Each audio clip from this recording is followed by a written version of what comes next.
welcome back to the So Wizard podcast rundown of AFI's 100 Years, 100 Movies, 10th Anniversary Edition. Before we get started, please remember to subscribe to our channel. It really helps us grow our audience. Besides, you aren't going to want to miss this list. Number 95 on the list is The Last Picture Show. It's a movie I'd have heard of, but until diving in for this video, I knew next to nothing about and I hadn't seen. I was really excited to get into it. Something new on a best of list, made by a source I actually respect. What could go wrong? Well, I'm not going to bury the lead. I have no idea why this one made the list. The Last Picture Show is based on Larry McMurtry's novel of the same name. It was directed by Peter Bogdanovich, hopefully I got that name right, who has an impressive resume, and the movie stars some young talents who would continue on to do great things. The cast includes Jeff Bridges, Sybil Shepherd, and Cloris Leachman, along with a ton of others, of course. Picture Show is a coming-of-age or pivotal life moment story. It follows a handful of occupants of the small, depressed town of Anarene, Texas. The bulk of the cast is finishing high school and trying to figure out what comes next. They have run-ins with others in the town who influence their lives in various ways. Most of the town has this attitude that this is all there is. Small-town life is basically non-negotiable. The idea of making something of yourself outside the town, out in the wider world, is almost a laughable notion. This is most apparent in Sybil Shepherd's story. Her character, Jacy, is essentially told by her mother to lock down the most solid man she can and get married at once. To her, sex is something a woman has to carve out her own little life in the town, and her desires are childish dreams. Sex actually plays a large role for all of the characters, but the cavalier way Jacy's mother tells her to use it is by far the hardest bit to stomach. While Shepherd didn't get billing over Timothy Bottoms or Jeff Bridges, her story was by far the most interesting and best defined, especially since her story largely shaped the stories of her male co-stars. It doesn't hurt that she's stunning to look at. It was cool to see Jeff Bridges so early in his career. I had never seen him so young. Also, Hollywood locked down Ansel Elgort to play him in the biopic right now. Picture Show is incredibly slow. This isn't the older style versus modern movie thing we talked about with Ben-Hur. It's just way too long for the amount of content. I summed up the plot to you in, 2 or 3 sentences, but the movie decided to take almost half the 2-hour runtime to set the stage for what would be happening.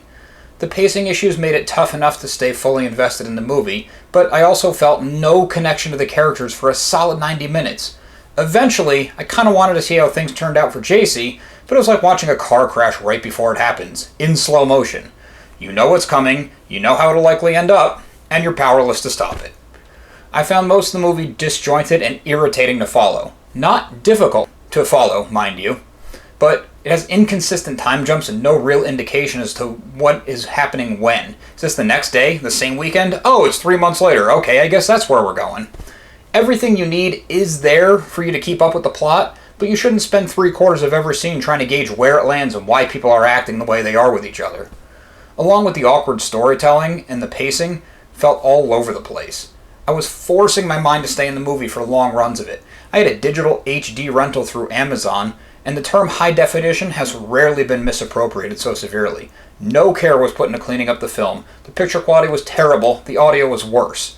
To be fair, this was made on a micro budget of $1.3 million, and the movie went on to make $29 million, which is a tremendous success. So why am I so harsh on the quality even though I know the size of the budget?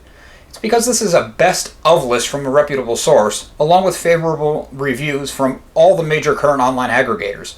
I expected some care to be put into the transfer. I've been barreling through Batman 66, and the Blu-ray of that is gorgeous. Why is The Last Picture Show, a classic, filtered through a wet paper towel and makes it sound like all my speakers are blown out? Not everything is bleak when it comes to The Last Picture Show. I seem to be in the minority on not being into this movie. Not only has it stood the test of time and was financially successful for the studio, it won 2 Oscars. Cloris Leachman won for her performance as the depressed housewife. In fact, the scene that nailed down the win for her was not rehearsed and only got 1 take. Leachman even wanted to do more. She said she could do better. Bogdanovich said, "No, don't worry about it, you just won the Oscar." Bogdanovich seems to be a good director to get his cast awards. The other Oscar Picture Show one was for supporting actor for Ben Johnson.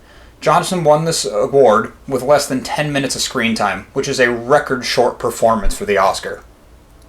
Picture Show was also one of the first movies to use real contemporary songs to score the entire thing. While I personally hated 99% of the country song used, not to mention 99% of all country songs, in the movie, it absolutely fit the setting, time, and feel. Well, there it is. Number 95, The Last Picture Show on AFI's 100 Years, 100 Movies, 10th Anniversary Edition. I still don't know how or why this is a top 100 movie, but the internet would have me believe my opinion is wrong. The only reason I can come up with as to why Picture Show is on the list is for the cast alone.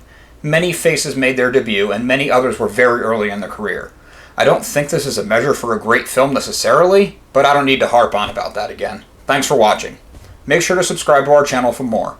Also, be sure to listen to So Wizard Podcast wherever you get your podcasts. So Wizard Podcast can also be found on Patreon, where for as little as $1 a month, you get multiple monthly bonus shows. Check out SoWizardPodcast.com for reviews, recommendations, all new merchandise, and more. We love hearing feedback, so leave something in the comments or drop us a line on social media. All of our accounts can be found after the show and in the show note. Maybe you guys can let me know what it is about this movie I'm not seeing. I love being proved wrong on movies when I feel like I should be more into them than I was initially. Come back next Friday for number 94, Pulp Fiction.